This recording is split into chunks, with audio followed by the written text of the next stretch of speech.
Hi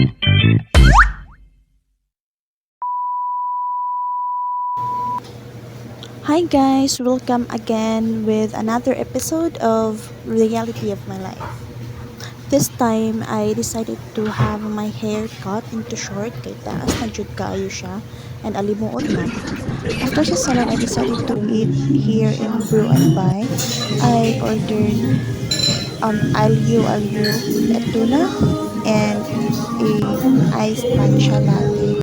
Have you ever tried to eat alone sa cafe? Well, this is not my first time, guys. So, let's bear with me sa ako ang pagkaon nga mura ra jud kog wala ako na wow while nag-video ko ngadto well ako ra sad usa nga that time nga customer nila.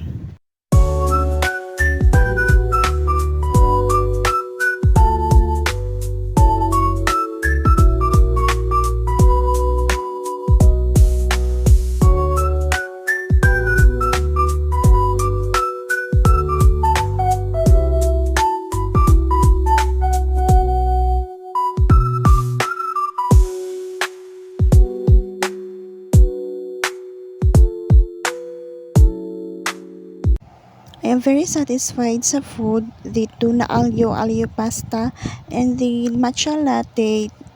Lami pod siya, dili siya commercialized, so nakatilawan jud nako ang dahon-dahon. After that, I decided to buy some goods sa grocery store sa Big Me. When I got home, I decided to make manggot sagot gulaman kay for refreshing and para dili na ko sige palit sa silingan kay mahal kayo ang 20 tapos gamay ra kaayo and also decided to make some lumpia. I flash here ang ingredients sa ako own version of lumpia. So mao ni siya before I roll the wrapper.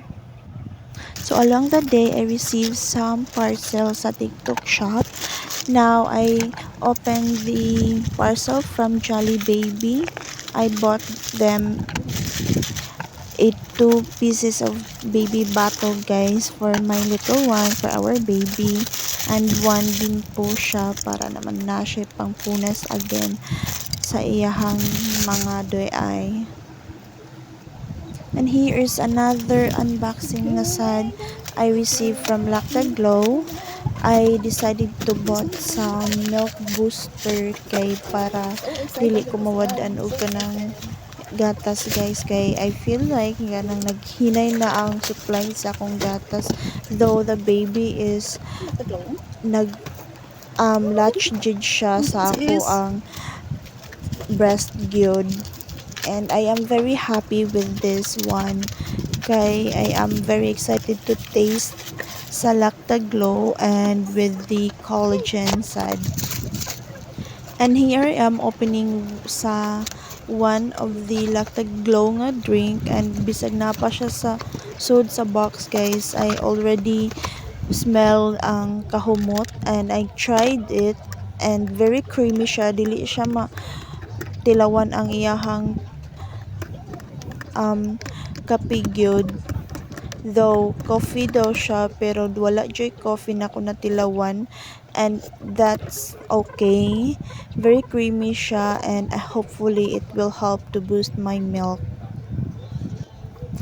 Hoping na makahimo na pud og another video. I think this will be the last guys, so see ya on my next one.